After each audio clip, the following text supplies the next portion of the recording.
Dobrý večer, ženy a muži. Srdečne vás zdravím pri webinári, ktorý som nazval Samael, Adam a Lilith, Eva. Dám teraz trochu času pre ľudí, aby sa postupne nalinkli. Srdečne vás vítam, už vás vidím, Kuba, Jana, Barbora, vítajte. Tak ja osobne som veľmi zvedavý, kam nás sa tu téma zoberie, pretože je to téma, ktorá sa dá na ňu pozerať z rôznych rovín a rôznymi spôsobmi. A osobne som, rád vás vidím, osobne som s touto témou nejakým spôsobom posledné 2 roky veľmi intenzívne. Vlastne je to už je to rok, čo som sa rozhodol, že o tejto téme napíšem článok a v priebehu času som zisťoval, že potrebujem o tej téme vedieť viacej, ani nie tak ako technicky, pretože ten príbeh Adama, Evy, Samaela, Lilith je taká rozporuplná záležitosť, ktorá sa striedavo vyskytuje a striedavo sa nevyskytuje v rôznych záznamoch a kultúrach. Čiže nechcem nejako rozprávať o tej technickej časti, tom, koľko z toho je alebo nie je pravda, ale skôr ako niečo, čo sa vyskytuje ako archetypálna záležitosť a ako to vieme využiť a ako to vedome a nevedome žijeme v svojich bežných životoch a vzťahoch.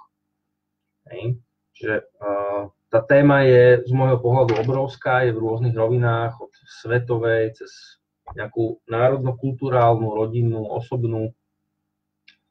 Na jednu stranu to môže byť ten fokus, odkiaľ sa na to môžeme pozerať, ten ďalekohľadačočka, buď ako práca s tieňmi, to je jedna verzia. Ďalšia verzia, môžeme sa na to pozerať ako na prácu našich vnútorných archetypov. Čiže môžeme sa na to pozerať z roviny muži a ženy. Môžeme sa na to pozerať z roviny náš vnútorný muž a vnútorná žena. Čiže tých rovín je tam veľmi veľa, z ktorých sa to dá na to pozerať. A to, kedy som vlastne prišiel na to, že je pre mňa správny čas o tejto téme začať rozprávať, bol impuls, kedy som vlastne pochopil, že veľkou časťou toho príbehu, toho, čo tam je ukryté, zakopané a vlastne nevypovedané, lebo to je tá časť toho, čo tam nie je vypovedané v tom príbehu, tak je vlastne téma hanby a zraniteľnosti. Čo bolo niečo, o čom som dovtedy neuvažoval. Takže to bol ten moment, keď som pridal k tomu celému prácu so zraniteľnosťou a hanblivosťou a hanbou, kedy som pochopil, že môžem začať o tej téme rozprávať, pretože môžem o nej hovoriť z iného uhlu pohľadu, než sa o nej bežne hovorí vo filmoch, knihách a záznamoch. Aj to, ako to tradujeme niektorí medzi sebou, ktorí o tej téme vieme. Dobre, takže vlastne keby som to chcel napísať správne v tom názve, tak by som tam nedal Adam, Samael, ale asi by tam malo byť po správnosti Samael a Adam, keby sme išli v rámci časovej línie vzniku mien a vlastne osôb v príbehu. Pretože zhruba všetci vieme niečo o príbehu Adama a Evy, akoby prvých ľudí, ktorých Boh stvoril. Zároveň to, čo je zaujímavé, predtým, než Boh stvoril ľudí podľa príbehov, legend a veci, ktoré sa tradujú, tak bola iná rovina bytostí prítomná, to boli anjeli, archanieli a celá tá hierarchia, ktorá tam je, ktorá každý národ alebo každá kultúra nejako popisuje. A my potrebujeme vlastne čiahnuť aj do tejto časti, do tej časti toho prvotného stvorenia a zároveň k tomu pripojiť tú časť stvorenia v hmote, ktorá sa týka priamo ľudí alebo stvorenia z hliny, ako sa o tom píše v biblických a iných príbehoch. Takže vás všetkých vítam. Vlastne keď tak pozerám, tak vás všetkých poznám po mene, takže vám takto mávam. Ahojte. A teším sa, že spolu budeme držať kruh na túto zaujímavú tému.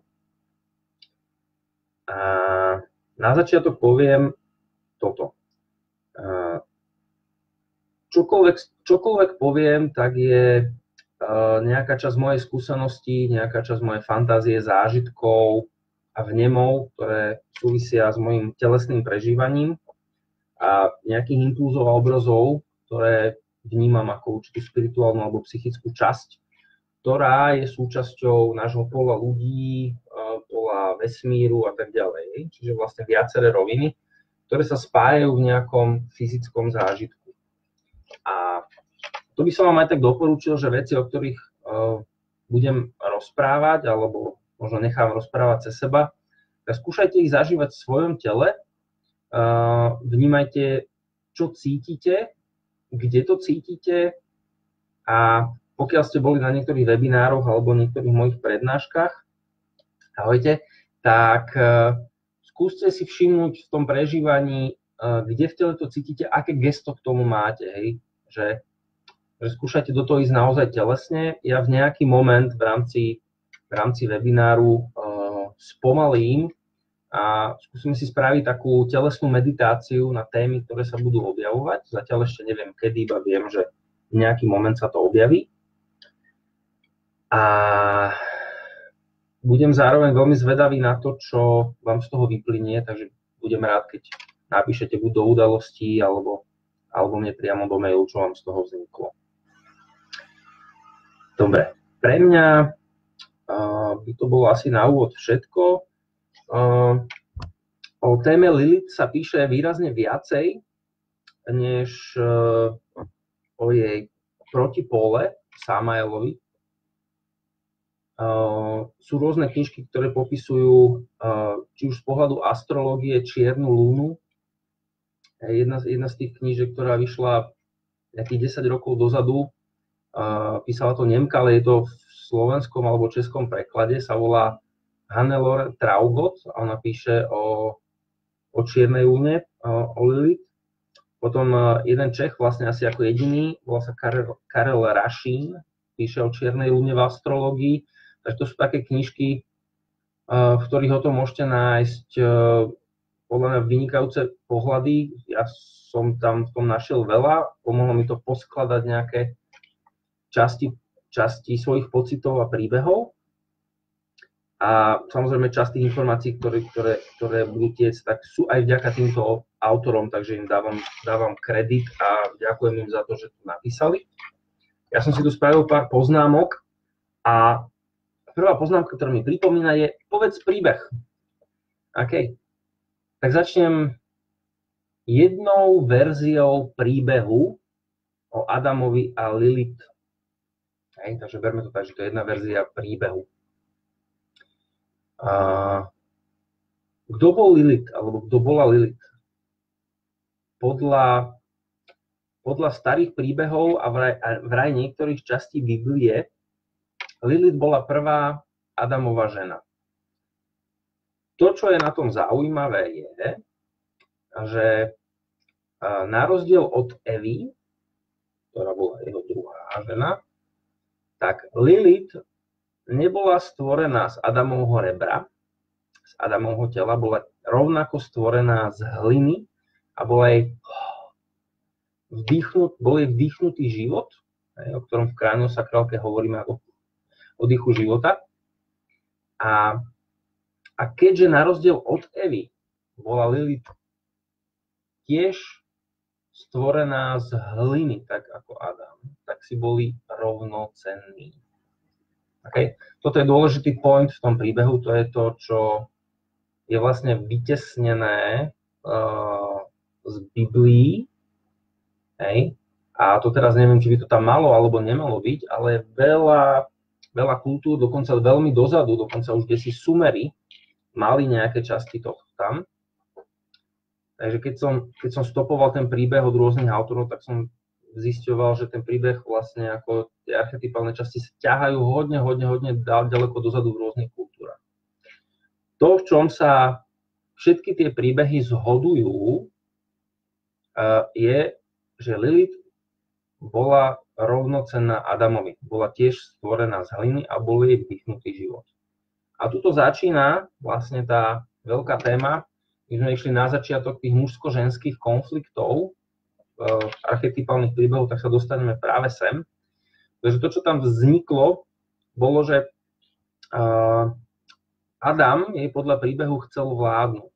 Chcel jej prikazovať, chcel byť nad ňou. Dokonca v niektorých príbehoch sa spomína, že keď spolu mali mať sex, tak Adam chcel byť vždy ten, kto je na vrchu, s čím Lilith nesúhlasila. Hovorila, že prečo by si mal byť stále hore ty, a to môžeme brať širšie, nielen samozrejme pri sexe, prečo by si mal byť stále hore ty, sme si rovnocenní, ja môžem to, čo môžeš aj ty. S čím ale samozrejme Adam nesúhlasil, pretože chcel mať kontrolu, chcel mať moc. A to, v čom sa zhodujú tie príbehy zase, je, že milá Lilith mu ukázala prostredník a odišla preč. A to, kam odišla, tak išla vlastne za Samaelom, ktorý líši sa to v príbehoch, ale to, čo je spojené, je, že to bol vlastne vládca podsvetia, alebo vládca pekla, a spolu potom plodili démonov. A v niektorých príbehoch sa spomína to, že Adam sa sťažoval stvoriteľovi, čo si mi to dal za ženu, že vlastne ako neviem ju ovládať a proste niečo s ňou správ, nejaký dohovor, proste nejak to s ňou vybav. Tak v niektorých príbehoch sa spomína, že stvoriteľ došiel za ňou a pohrozil jej, že keď sa nevráti k Adamovi a nebude poslušnou ženou, takže bude zabíjať jej deti démonov. Na čo sa Lilith naštvala a povedala, že OK, tak ja mám svoju moc a ja budem zabíjať zase deti ľudí. Hej. Na čo potom spravili so stvoriteľom takú dohodu, a tu už sa tu začína v príbehoch líšiť, niektorí sa to spája, že spravili dohodu, že Lilith vlastne zabije alebo zoberie len deti ľudí, ktoré na dverách nemali znak, ktoré neboli vlastne priradené stvoriteľovi. Takže odtedy sa potom aj v kultúrach tradovalo to, že sa nad dvere kreslili vlastne znaky pre novonarodené deti. My v dnešnej kultúre to vlastne poznáme ako to krátke obdobie, keď sa narodia deti a prestanú dýchať, a sa líši to obdobie, tu máme okolo 2-3 týždňov a tak ďalej, kedy vlastne sa používajú všetky tie zariadenia na to, aby sme počuli, či deti dýchajú, čiže je tam nejaké takéto obdobie, o ktorom sa vie, že je pre deti nebezpečné. Kedysi sa tvrdilo, že iná doba je pre dievčatá, iná doba je pre chlapcov. OK, toto môžeme skipnúť. Podstatné je, že kdesi z tých príbehov a archetypálnych spomienok sa toto nieslo dlhé generácie, povedal by som 1000 ročia, že vlastne nie tak dávno dozadu ešte stále sa to praktikovalo. A kvôli tomu vlastne Lilith bola braná ako aj tá, ktorá zabíja deti. Čiže ako aj temný archetyp matky, ktorá vlastne, ako sa hovorí, že niekedy láska dusí, alebo láska zabíja, alebo nedáva rásť, alebo keď vlastne tá motivácia rodiča, a nechcem to dávať, že to je teraz iba Lilith, lebo tam sa dostáva do príbehu aj ten Samael, vlastne rodičia nedovolujú svojim deťom, aby dospeli, aby boli muži a ženy plne rozkvitnutí v svojej sile a nasledovali vlastne svoj osud alebo svoj život. Tam sa vtedy objavuje táto časť toho temného, či už je to tá kvalita Lilith alebo Samaela. No a z pohľadu, do ktorého ja teraz do toho budem vstupovať, je časť, ktorá hovorí o tom, že sa otvorene rozpráva o tej temnej stránke žien, o tom, že sú falošné ako mačky, že sa im nedá veriť, že manipulujú, hej? Keď sa vlastne spomína sa táto temná časť.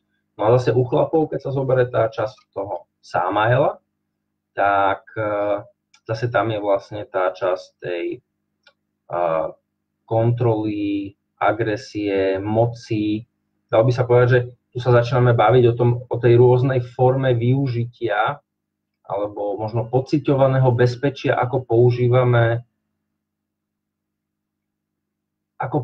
vlastne svoju moc a energiu, kde mne príde, a to bola vlastne taká ústredná myšlienka, ktorá ma zdvihla do toho robiť ten webinár, že pre našu európsku kultúru je táto predstava Adama, Samaela, Lilith, Evy niečo ako náš európsky yin a yang. Hej? To svetlé a to temné, to, čo je vedomé a to, čo je akoby nevedomé. A dá sa na to pozerať zase rôznymi spôsobmi, jungiánskym a iným, šamanským. Ja to skúsim nejako spojiť. Podstatná informácia, ktorá tam je pre mňa teraz, bola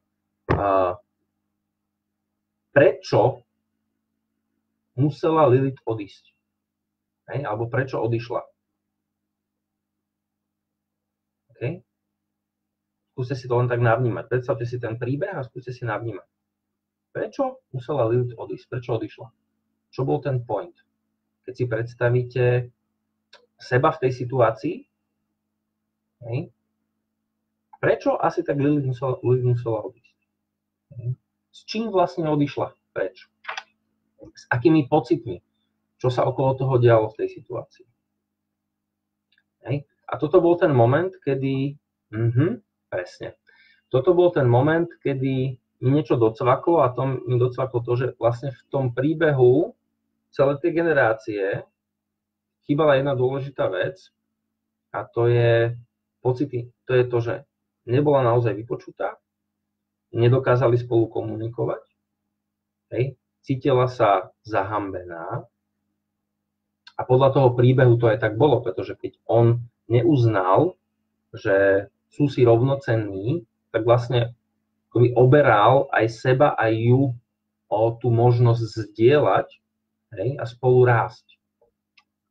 Čiže pre mňa v tom príbehu to, čo sa ukazuje, že vďaka tomu, že neboli schopní vlastne ostávať so svojou zraniteľnosťou a ju komunikovať, hej, a povedať a hľadať nejaké zmysluplné riešenie pre ten vzťah, tak to bol z môjho pohľadu ten hlavný dôvod, prečo vlastne Lilith odišla. Odišla s tým, že ostala zahambená, odišla s pocitmi bolesti a toto bol taký ten balík, s ktorým potom vlastne odišla do tej temnej zóny. To je presne to, čo sa s nami deje aj v detstve, že keď sme zahambovaní a zahambení a nemáme dostatok pozornosti, tak sa vlastne zavrieme a časť seba vlastne tak disociujeme, vyexpedujeme niekam inam. Hej? Že potom na veľa vecí v dospelosti môžeme prikyvovať, hovoríme áno, ale vnútorne to máme inak. Alebo do niektorých vecí vôbec nejdeme do vzťahov, hej, do otvárania sa. Takže v tomto príbehu téma zraniteľnosti, hanby a zahambenia hrá pre mňa osobne obrovskú rolu. Hej. Pre mňa tam aj vysvetľuje to, že prečo išla za Samaelom, pretože Samael bol tá nevedomá časť Adama, hej, v tomto príbehu pre mňa. A to je ten moment, kedy vlastne ako si vo vzťahu sa akoby sa navzájom mstíme, hej, alebo vytvárame si situácie, kedy sme na seba nejakým spôsobom zlí, ale nie vždy to je vidieť. Hej. V našom svete a bežných vzťahoch sa to prezentuje tak, že chlapi dávajú viacej najavo tú fyzickú časť agresie a sily a ženy to skôr riešia cez tú psychickú časť. To je akoby vo väčšine prípadov, nehovorím, že všetky, hej, pomaličky sa to začína meniť. Čiže vlastne aj ten prístup je tam potom rôznorodý a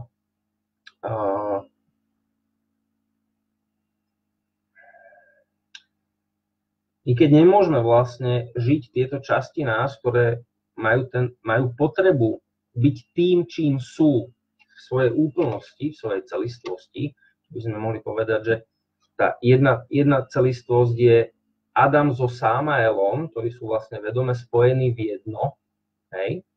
A takisto Lilith a Eva, ktoré sú spojené v jedno, hej? Čiže aj tá časť nás, ktorá je láskavá, my to vnímame akoby krásna tým, že ako je prijímajúca, je milujúca, je racionálna v ten bežný svet, funguje v súlade s pravidlami spoločnosti.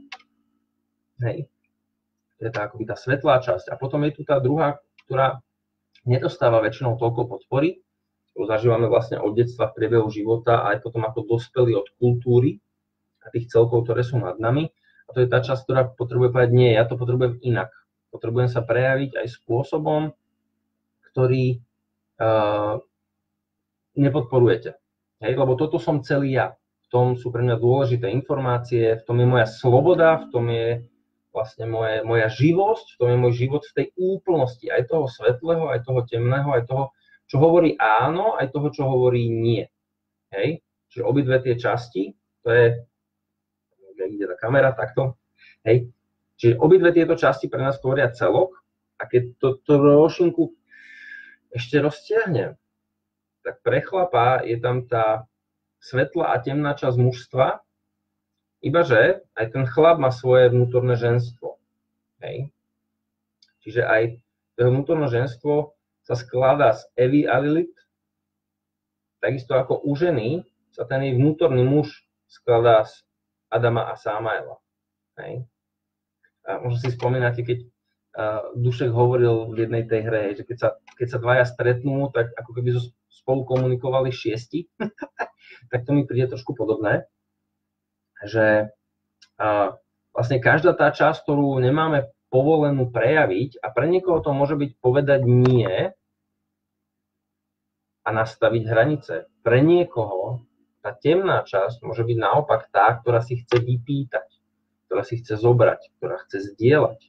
Hej. Každý to máme podľa našich príbehov, hej, kde si sme s tým. Čiže vlastne by som povedal, že pre to osobné použitie je dobré si pozrieť,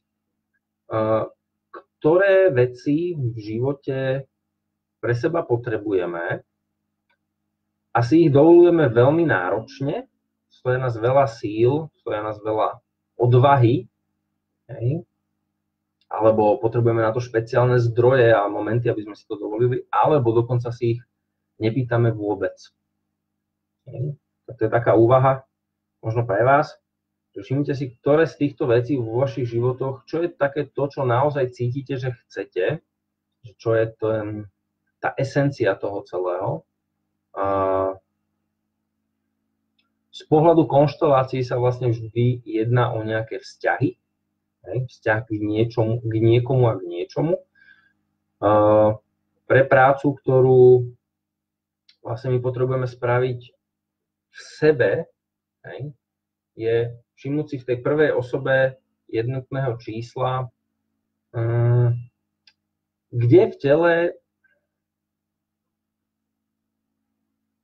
cítim tú potrebu, ktorú mám. Čiže kde v tele cítite tú potrebu, skúste si tak zoskenovať telo, že kde v tele cítite tú potrebu,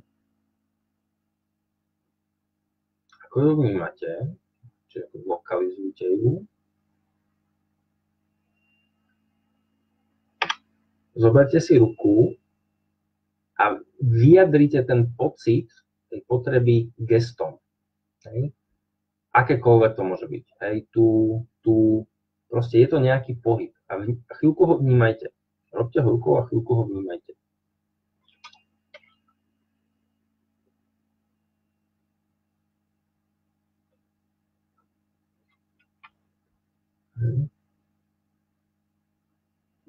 skúste to gesto potom vnímať celým telom, že ten pohyb, ktorý robí, tak ho vnímajte celým svojim telom. A všimnite si, čo chce to gesto povedať, že keby mohol rozprávať alebo poslať titulky, čo vlastne chce povedať tá potreba. Aké slova by použila, keby mohla. Hovorím, to môže byť ktorýkoľvek smer. To môže byť niečo, čo v zmysle áno, alebo niečo v zmysle nie. Alebo možno niečo úplne iné, čo si neviem predstaviť. A zapíšte si to. Čo je taká tá potreba, ktorú tam máte. To cítite teraz ako primárnu v tele.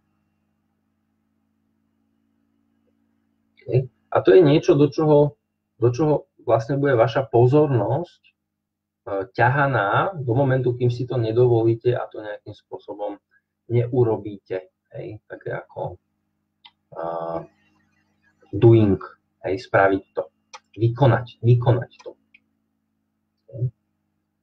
A vlastne všetky tieto časti, ktoré sa v nás dejú, ktoré sa v nás snívajú, asi ich vlastne nedovolujeme urobiť, tak sa v nejakom momente začnú prejavovať ako tá snová alebo skrytá časť. Pre nás, a to je tá zaujímavá časť v tom, pre nás to môže byť to tzv. Temné, to zlé, to, kde môžeme mať pocit, že toto by som nemal, toto by som nesmel, toto nie je dobré, na toto som není dostatočne, na toto nie som dosť.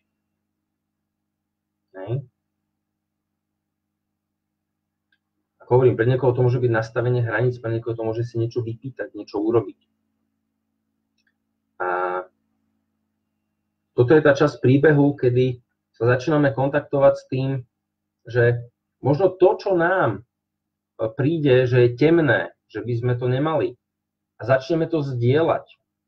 To je to, čo v tom príbehu Lilith s Adamom neurobili. To je v tom príbehu.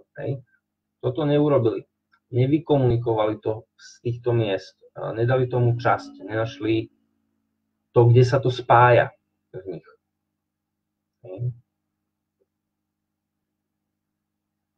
Čiže keď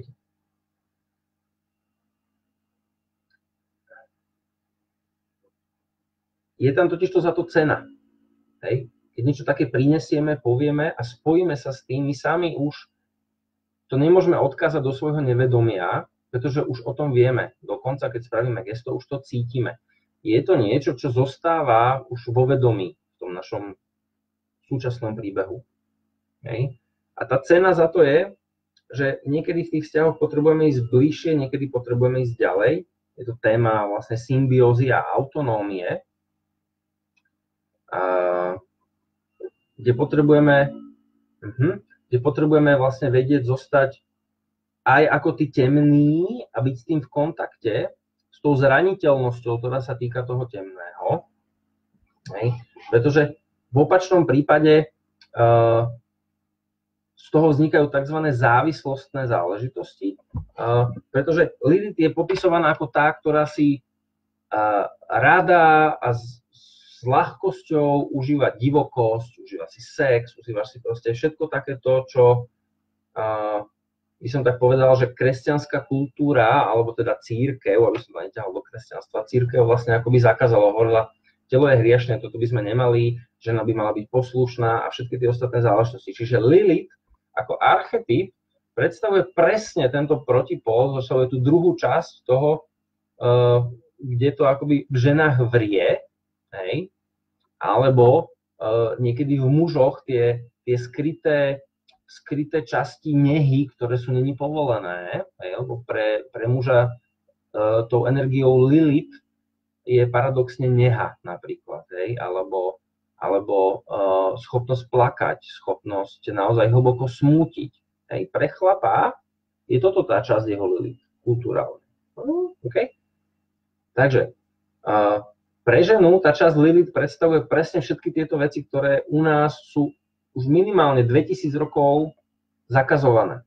Sú dávané do toho, že sú zlé, sú temné, sú upalovanie čarodejníc a všetky tieto časti v tomto niesli presne čas, lebo keď som aj pozeral literatúru a veci, ako vlastne vznikal celý ten hon, hej, to kladivo na čarodejnice a to, jak to vznikalo, tak veľmi zaujímavé bolo, že väčšina tých kníh a tých popudov vznikla kvôli tomu, že to boli chlapi, ktorí sa cítili odmietnutí ženami. Hej, a špeciálne ženami, ktoré samozrejme mali nejakú moc a mali vedomé moc. Hej. Čiže bylinkárky, liečiteľky, šamanky, hej, takzvané čarodejnice. Hej. Pretože tie boli v dobrom kontakte, tie boli vo veľmi dobrom kontakte so svojou sexualitou a bolo to z nich cítiť. Boli sebavedomé, to znamená, vedeli o sebe, cítili svoje telo, boli v tom kontakte. Hej? A v momente, keď to tam je, tak to je čosi, čo priťahuje. Vytvára to, tak ako máme vo vesmíre pohyb planét, hej? Čiže vytvára to určitú časť tej príťažlivej sily. Hej? Čiže to je, pretože to inové vlastne priťahuje, hej? A my môžeme tomu priťahovaní a ono si to vyberá. To je tá časť, ktorá sa nám mužom nemusí páčiť. Že? Toto inové, ktoré priťahuje, si ešte aj vyberá. No, to teda vôbec ne. Čiže kulturálne máme tam veľa momentov, prečo je pre ženy nebezpečné ostať empatické, v svojej sile, pravdivé a s tým, že majú plné právo narábať so svojím telom tak, ako sa rozhodnú. Okay? Toto je tá časť, ktorú predstavuje v zásade Lilith pre naše každodenné fungovanie. Hej. No a samozrejme v príbehu potom sa objavila Eva, ktorá bola vytvorená z Adamovho rebra. Hej, zaujímavá časť toho príbehu, pretože keď je zo mňa niečo, napríklad naše deti sú z nás, hej, alebo sú cez nás, to zoberieme, hej, ale vlastne sú z nášho tela, tak oni sú potom vlastne hierarchicky menšie. Hej, my sme nad nimi, pretože sme tu boli pred nimi, hej, a oni prišli cez nás. Čiže aj v tom príbehu sa ukazuje ten moment, kedy vlastne Eva ako taká, tým, že bola z Adamovho tela, bola menšia a v úvodzovkách musela mať k nemu úctu ako k tomu väčšiemu a ho v úvodzovkách poslúchať. Okay? A to bolo to, čo v rámci príbehu Adam chcel. Vytvor mi ženu, ktorá ma bude načúvať, ktorá bude plniť moje potreby. Hej. Okay. Nechám tu chvíľku sadnúť. Takže v príbehu sa objavujú dve časti. Ochota žiť rovnocenné vzťahy, alebo tá druhá časť, mať nad niekým moc, kontrolu. Hej. My sa bavíme o tom, že to nie je rovnocenný vzťah. Väčšinou niekto hore a niekto je dole. Hej. To je vo väčšine prípadov. Hej. A to je niečo, prečo sa rozhodujeme každú chvíľu, každý moment, niekoľkokrát. Ja osobne si to všímam, že kde si sa preto rozhodujem x 10 krát za deň v rôznych stretnutiach. Osobných, pracovných, všade sa to nachádza. Čiže to, kde si môžeme my zvedomiť túto časť toho svojho temného ja, sa deje práve v našich gestách a telesných reakciách v mimike.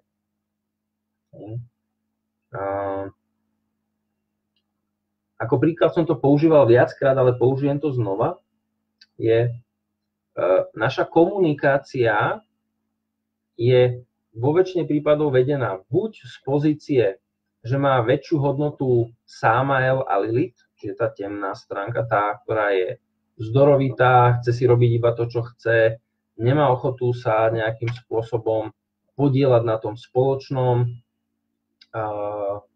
hej, je vlastne akoby sama za seba. A potom je to druhá časť, Adam a Eva, ktorí predstavujú tie časti, ktoré sa veľmi snažia o to byť vo vzťahu. takým tým spôsobom, kedy je to viacej o symbióze. Čiže jedna časť nám hovorí o určitej autonómii, byť sám za seba, Samael a Lilith, a druhá hovorí o symbióze a tom splynutí, Adama a Eva. A na to, aby pre nás vlastne vzťahy fungovali, tak potrebujeme v tomto nájsť vedomé, lebo to sa nestane náhodou, my sa musíme rozhodnúť, pretože sme ochotní to vidieť. Musíme rozhodnúť, pretože budeme sledovať tie váhy tej symbiózy a autonómie. A ten moment sa vlastne deje vtedy, keď si začíname všímať svoje telesné reakcie a mimiku. Poviem príklad.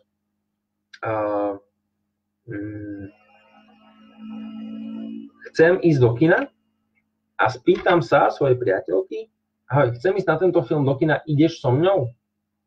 Hej. A to je ten moment, kedy vlastne ten opýtaný človek by mal hneď spraviť to, že všimnúť si, čo chce povedať a čo povedal, čo fyzicky povedal a čo sa deje v jeho tele a kde sa to deje v jeho tele. Niekedy sa to deje v mimike, to spraví tak ako že by povedal, že no. Hej. A môže prísť na to, že OK, možno do kina chcem ísť, ale nie teraz, nie v tento čas, na iný film, možno nie s tebou. Hej. Alebo tam môže byť gesto, jasné, super, je to paráda. Hej. Čiže tým, že začneme pozorovať svoje telo, mimiku a reakcie, tak vlastne začíname prinášať aj to svoje poslušné, aj to svoje neposlušné. Okay? A vtedy vlastne môžeme nájsť zhodu, pretože pokiaľ to neurobíme a použijem ten príklad, pôjdeme do kina v čase, ktorý nám nevyhovuje, na film, ktorý nám nesedí, alebo možno už máme výber z mnohých kín na iné miesto, než by sme chceli, a nám tam nesedí. Garantujem vám, že si to vyžereme aj my a vyžere si to aj ten druhý. A čím väčšia intenzita je v tom nekomforte, tým to bude silnejšie. Okay? Čiže vlastne jediný spôsob, ako začať byť naozaj pravdivý vo svojich vzťahoch, je začať sledovať svoju mimiku a telesné reakcie.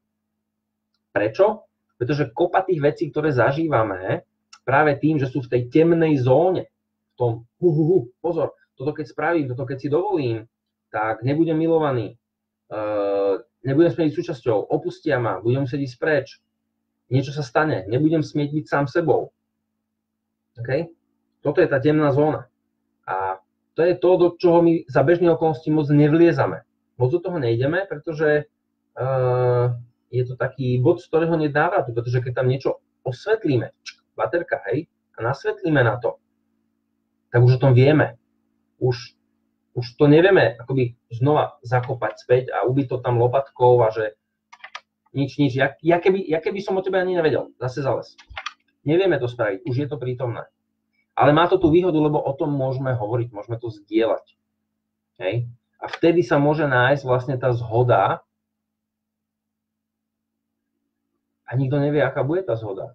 Možno tá zhoda bude v tom, že vieš čo, ja chcem ísť tiež do kina, ale nechcem ísť na tento film. Zažil som už aj túto situáciu, preto to popisujem, lebo to je zo zážitku. S kamarátkou sa dohodli, že ideme spolu do kina. Ja som veľmi chcel ísť do kina, ona chcela ísť do kina, ale každý sme chceli ísť na iný film. A hľadali sme, jak toto spojiť dohromady. A nakoniec sme zistili, že v jednom kine dávajú oba filmy v rovnaký čas. Tak sme išli tam do toho kina, každý išiel na svoj film. Ja som ju potom 10 alebo 15 minút počkal na kafe, lebo môj film skončil skôr. Stretli sme sa a mali sme super večer, potom sme ďalej išli na prechádzku a boli sme spolu. Hej? Ale bolo to niečo tak nové, čo mi ma dovtedy vôbec nenapadlo, keby som to nebol sledoval a nebol ochotný sa vystaviť tej neistote, jak to bude ona brať a že koľko sa ja mám prispôsobiť, koľko sa ona mňa má prispôsobiť a kedy to prispôsobenie je už cez. Kedy moje telo hovorí, že ale pôjdem tam len kvôli tebe, ale budem tam takto nejako divne. Hej? To je tá cena za to. Čiže keď začneme sledovať svoje telesné reakcie, začneme objavovať vlastne, ako to máme, ako to ešte máme, lebo to není iba tak, to je ešte aj tak. Hej. Keby to bolo tak jednoduché, že to je len jeden pocit, jedna dej, to je super. Ale tak to není väčšinou. Väčšinou máme viacero pocitov, máme nejaký mix. Hej. Môžeme si o tom niečo myslieť, niečo môžeme vnímať v srdci a niečo úplne iné sa môže diať v našom duchu a v našej panve. A to potrebujeme v sebe nejako spojiť, potrebujeme to nejako vyriešiť. Hej. Čiže pre mňa táto energia Samael a Lilith predstavuje vlastne tie časti seba, ktoré sa boja prejaviť. A samozrejme, funguje to tak, že niektorí muži a niektoré ženy fungujú primárne v roli Samael a Lilith, pretože to je niečím pohodlné, je to niečím jangové, je to niečím bojové, je to niečo, kde sa tí ľudia cítia ako, že dávam to, som odvážny, som výkonný, šlapem. Hej. Je to vlastne aj ten spôsob fungovania vo väčšine prípade napríklad pri liečení lekárov, športovcov, že je tam málo takého záujmu o to zraniteľné, čo sa tam deje. Že to je tá jangová výkonná časť, ktorá proste ide a dáva a dáva a dáva. A vlastne potom to, čo sa dostáva do tej temnej zóny, sú tie pocity zraniteľnosti, nehy, neistoty a tak ďalej a tak ďalej. Hej. Ale keďže sa vždy to, čo sa dostane do tej temnej zóny, ono to tam nespí. Ono to tam nie je odložené ako šípková rúženka, ktorá čaká na poboskanie, že raz ma niekto zobudí a potom ako budem môcť. Nie, ono to tam funguje, maká, ono to tam žije svojim vlastným životom, stále sa to chce prejavovať a keď začneme pozorovať svoje telo a reakcie, zistíme, že sa to aj prejavuje. Okay? Sa to aj prejavuje.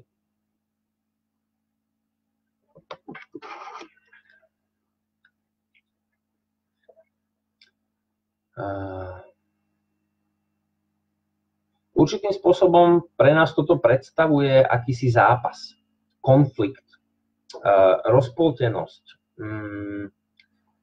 Takéto, mám pocit, že ma ako trhá na rôzne strany.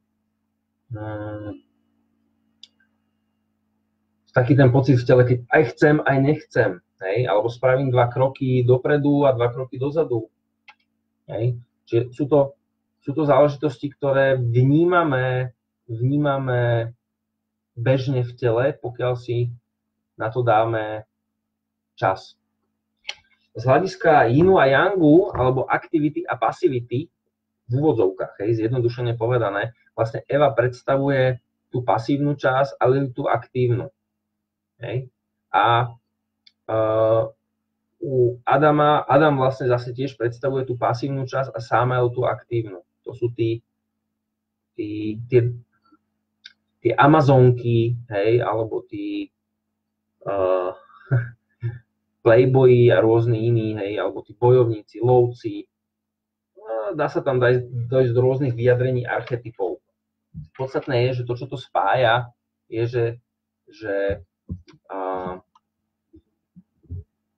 tým konfliktom, ktorý sa tam deje, je, že môžeme mať vysoké požiadavky na seba samých z pohľadu spoločnosti alebo rodiny.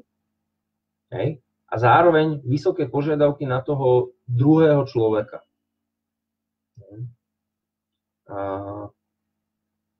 Keď to zoberiem z pohľadu Lilith, to, čo predstavuje, tak sa objavuje tam také ako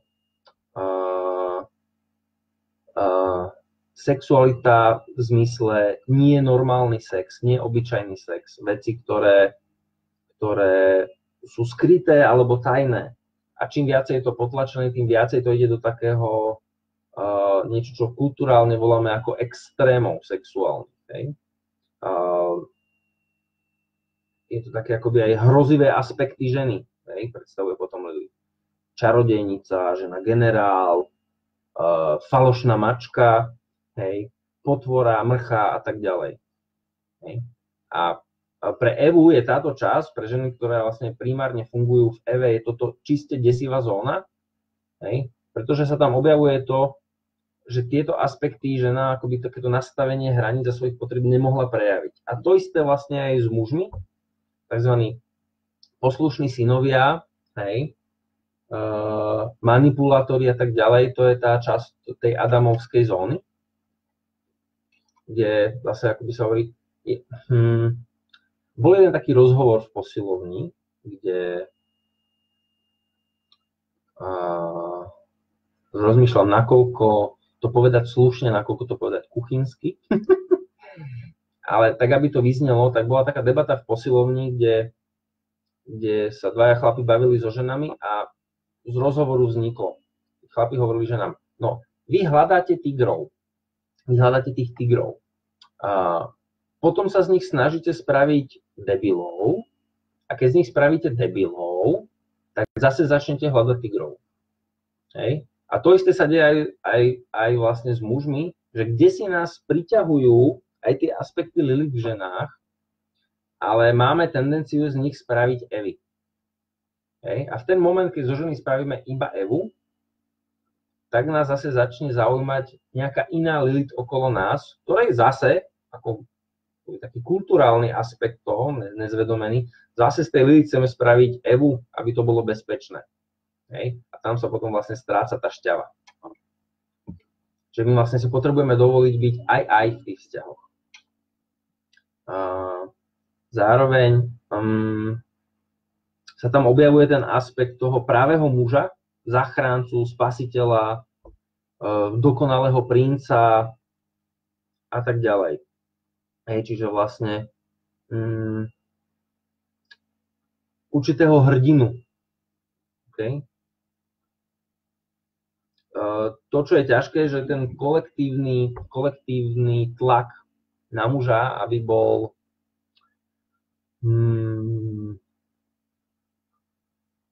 tým zachráncom a tým niekým, kto vlastne je stále chrabrý, hej, je stále chrabrý, tak je to veľmi vyčerpávajúce, veľmi to deptá rôznorodnými spôsobmi, čo sa týka tela, aj spoločenského fungovania, hej, pretože napríklad čierna muža, keď je vlastne žena primárne v Lilith, tak a nedovolí si to fyzicky, čo si dovolí málo ktorá, hej, tak mu rôznymi spôsobmi potom hovorí, že hrdinou si, keď máš dostatok peňazí, hej, pokiaľ nemáš, si bezcenný, alebo podľa toho, čo dokázal, aké má postavenie, aké má telo, hej. A to isté zase na druhej strane sa deje aj s mužom, kde hovorí, musíš vyzerať takto, takto sa musíš správať, okay. Čiže vlastne tam sa dejú rôzne psychické kastrácie vlastne, hej, od mužov k ženám a od žien k mužom. Hej. A keď toto žijeme a nie je povelená, že je to v tej temnej časti, niektoré z tohto, buď tá poslušná alebo tá neposlušná časť, tak chlapi to potom zažívajú ako zvláštnu formu impotencie, ktorú rieši oveľa viacej mužov, než sa o tom hovorí. Hej. A ženy to zažívajú ako určitú buď neschopnosť takého toho organického orgazmu, hej, alebo schopnosti nadviazať intimitu. Okay. Čiže pre chlapa, ktorý má v sebe prijatú aj tú Samaelovskú, aj tú Adamovskú časť, tak je si vedomý svojich potrieb, je si vedomý v tom, že kopu toho musí vyriešiť sebe a že sa nenechá vlastne nanominovať do toho, že má byť zachráncom a hrdinom. Okay? Ale to isté sa týka aj ženy, pretože keď má v sebe vyrovnanú časť z Lilith aj Evy, tak sa nenechá stiahnuť do toho, aby bola matkou napríklad, alebo aby bola iba prostitútkou. Hej. Cíti, že môže byť proste ženou v tom bežnom ženskom, že tam sa totiž to udeje tá časť, že buď nám hodnotu dáva to, alebo buď žene dáva hodnotu v tej chvíli to, že deti nemá a nebude mať, lebo ona je tá Amazonka, hej. alebo bude mať deti, ale bude sama, bude tá silná žena, hej? Alebo naopak, keď sa to prehodí do tej Evy, hej? Tak zase bude tá poslušná, ktorá si to ale zase až tak moc neužije. Hej? Čiže to je vlastne ten konflikt, ten boj v nás, ktorý sa deje. To sa hovorí, že v rámci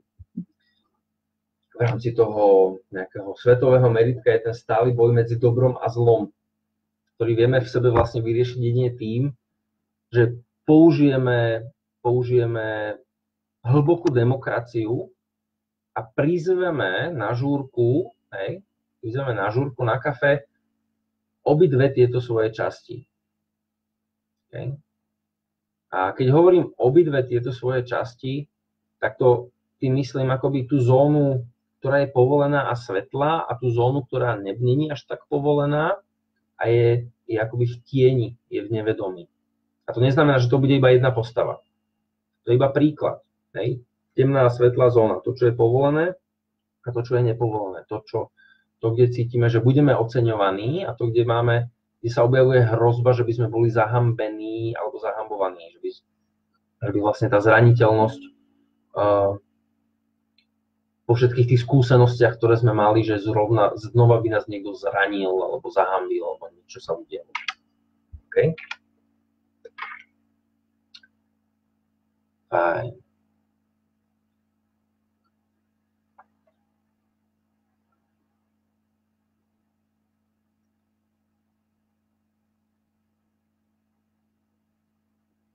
To, čo si všímam v literatúre a vlastne aj v debatách, ktoré sa dejú, a kde si ma to štve, je, že viacej sa popisuje a viacej sa píše aspoň ja mám ten dojem, o Lilith a tej čiernej lúne, o tej akoby temnej ženskosti, a oveľa menej sa rozpráva o tom temnom mužskom. Akoby kulturálne, keď si pozrite literatúru, tak mám dojem, že veľmi málo sa rozpráva o tej samajlovskej časti. Okay? A kdesi som s tým není úplne OK. Inak zaujímavá časť, dneska je 11.4. a zrovna dneska v kinách je premiéra vlastne filmu o archetype Samaela. Mám teraz chvíľkový výmaz, neviem si spomenúť, ako sa to volá. Hellboy. OK, tak len tak, by the way, tento webinár vyšiel presne na termín, kedy je vlastne premiérovaný Hellboy. Tak som sa na tom veľmi bavil. Som sa tešil, že vám to poviem a že snáď na to nezabudnem. Okay. Takže to je jedna časť, na ktorú sa ja určite teším do kín, chcem si to ísť pozrieť, pretože aj ten Hellboy je, keď som videl prvý diel, tak tam bola ukazovaná tá časť, že on je akoby tá samajlovská časť, ktorá má ale pre seba samého potlačované časti, s ktorými on sa potom cíti nedostatočný. Takže môj návrh pre vás na takú krátke zvnútornenie sa, spravte si na chvíľku čas, sa napíte na chvíľku, spravte si takú polohu, aby vám bolo príjemne. Ja si dám tiež tu z jasminového čaju.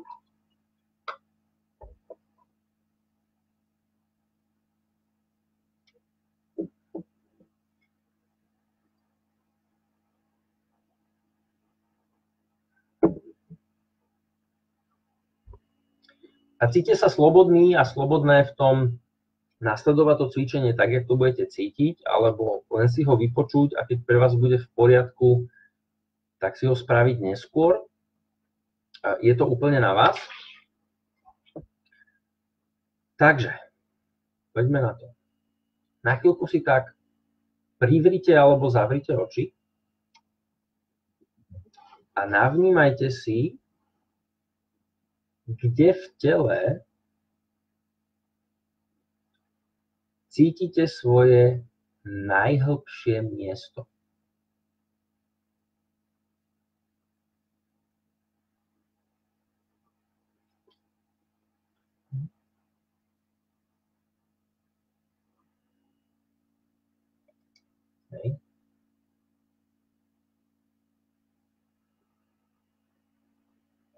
Okay. Keď ste s ním v kontakte,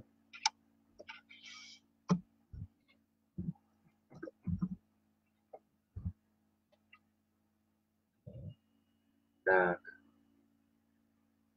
môžete dovoliť svojmu telu a svojej ruke, aby vyjadrili tú náladu, ten pocit, tú esenciu, ktorá tam je.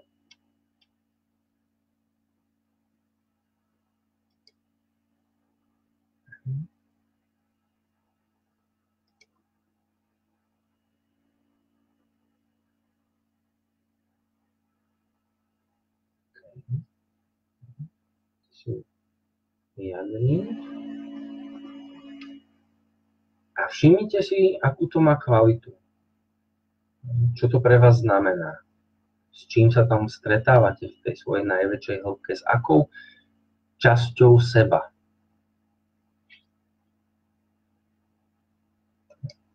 S akou časťou seba sa tam stretávate.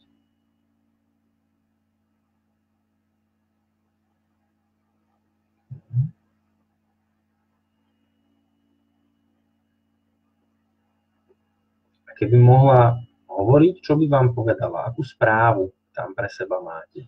Čo by ste povedali sami sebe alebo svetu okolo vás v tejto svojej hlbokej časti?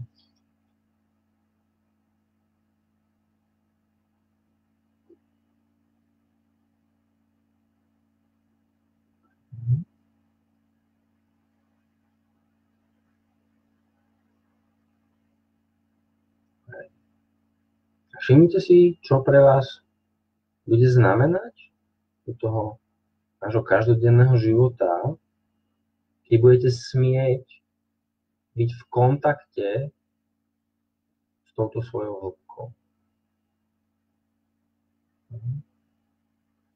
Aké a aký budete môcť byť ešte, keď prizvete túto časť seba do bežného, vedomého fungovania.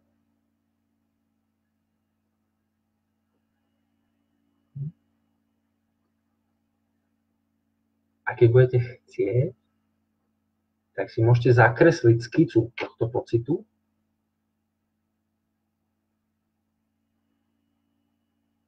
a pomenovať si ju nejakým šamanským názvom. 1, 2, väčšinou to bývajú maximálne 3 slova. A spraviť si čas, skončíme tento webinár, tak si ten názov toho zatancovať. Naozaj vojsť do toho, čo ste tam objavili a dovoliť celému svojmu telu a hlasu, celému svojmu prejavu seba, prizvať túto časť a vyjadriť ju. Či už to bude niečo, čo bude o vypýtaní si, o kráse, o nehe, alebo o niečom silnom, divokom. To je jedno, to bude to vaše správne. To je vaše správne.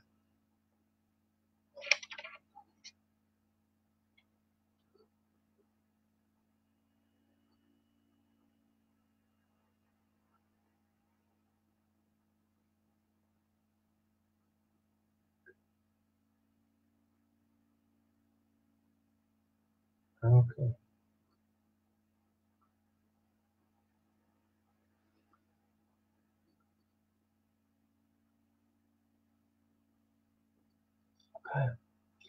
Tak.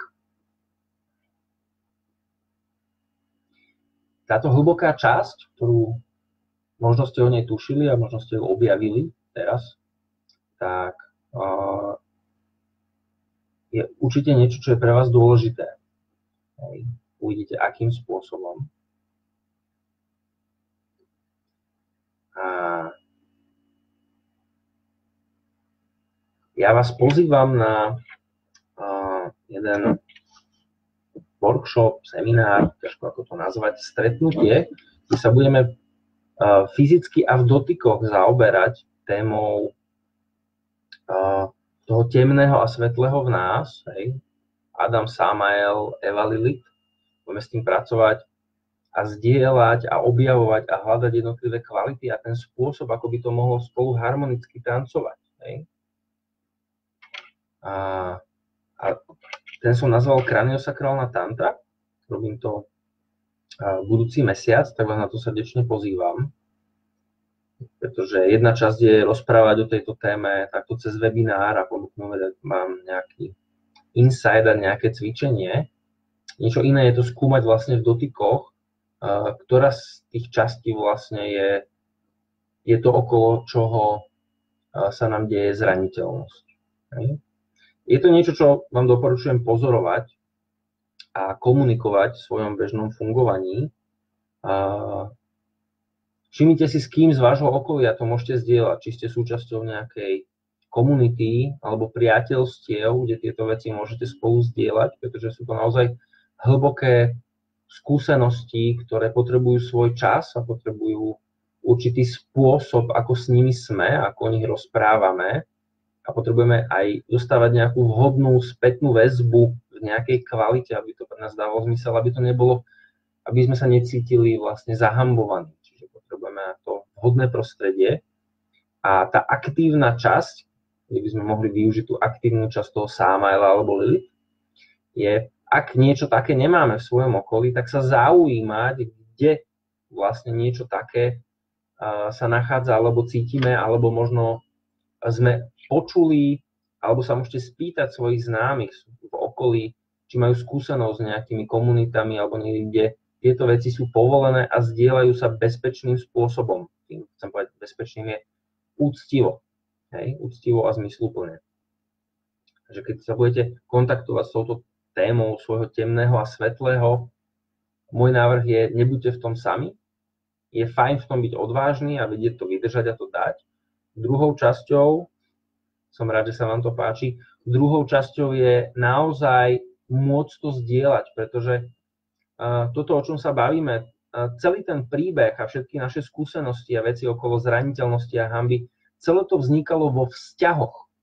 Hej. Vždy to je vzťahová záležitosť, to znamená, my to aj liečíme vo vzťahoch, preto sa hovorí, že sa potrebujeme navzájom. Hej. Že to, čo vzniklo vo vzťahoch, tak my zase potom liečíme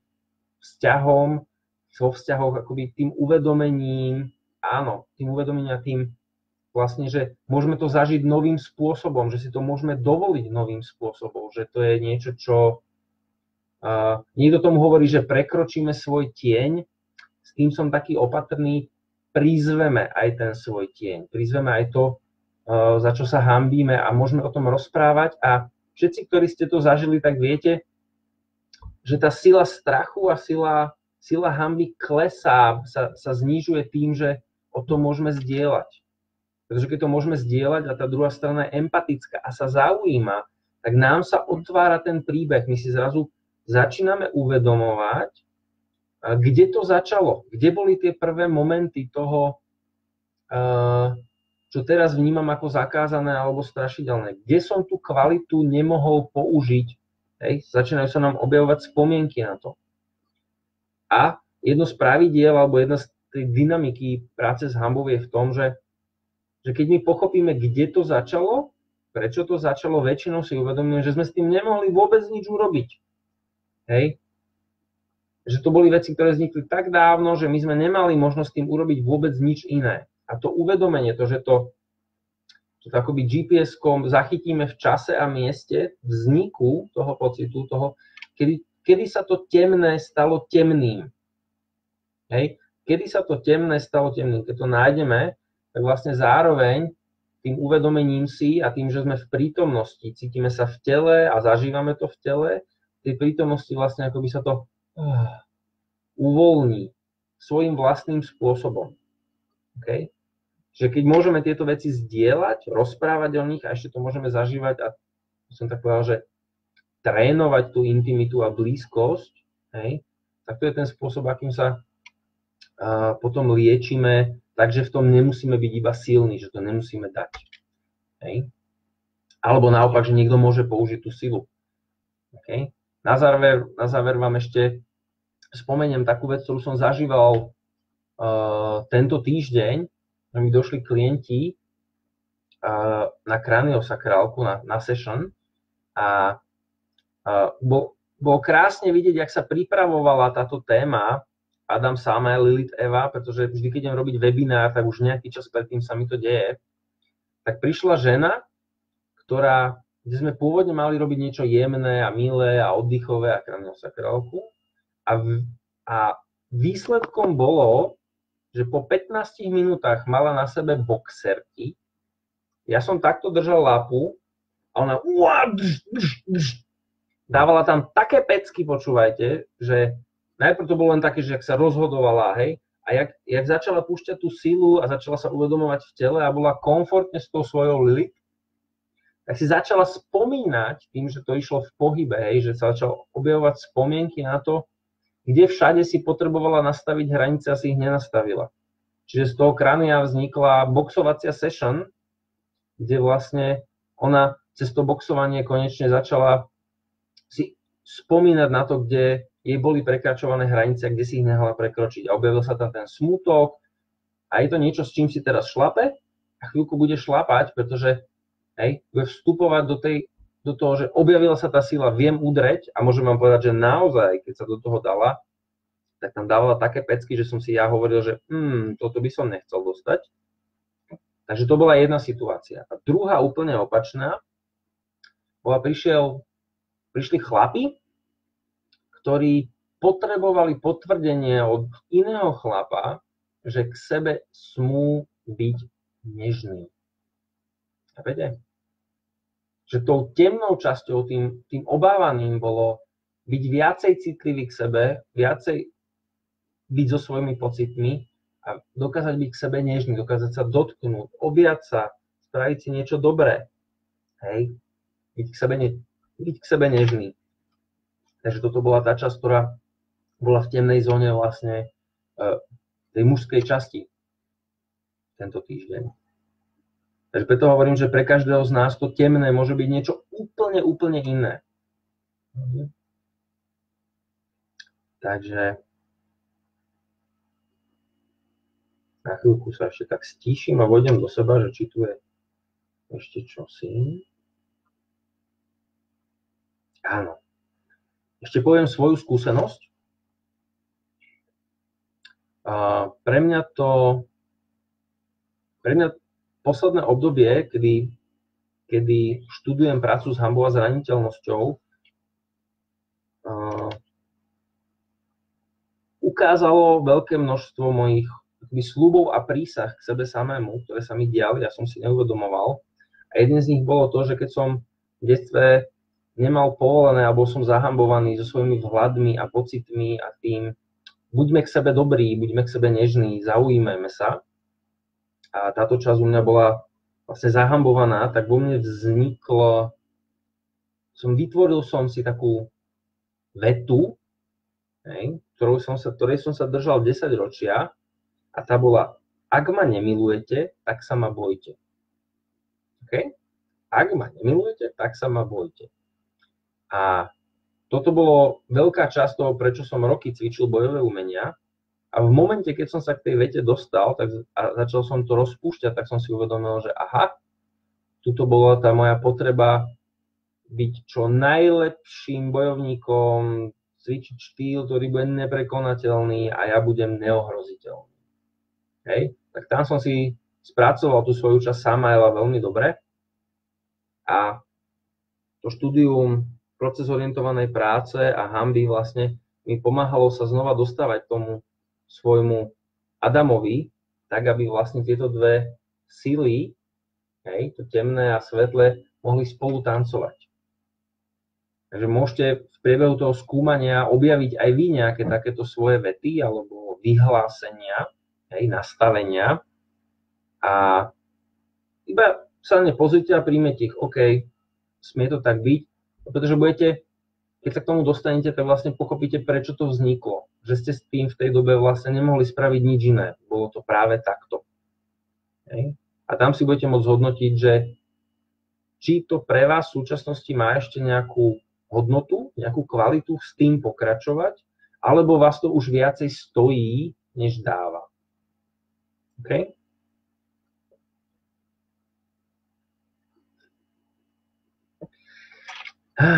Dobre, tak ja vám ďakujem za toto spoločné držanie priestoru, pretože ste mi zároveň tým pomáhali zo seba tú tému nejakým spôsobom dať von, lebo ako hovorím, už 2 roky som so mnou flirtovala.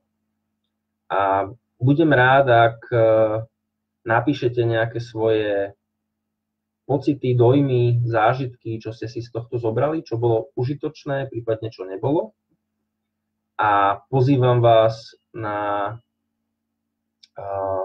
to skúmanie dotykové kraniosakrálna tantra, kde budeme sa snažiť k tomu pristupovať tak, aby sme uctili to, čo sa tam práve objaví, ktorá časť vás bude dôležitá. Tak vám prajem krásny večer a opäť niekde, niekedy. Majte sa krásne.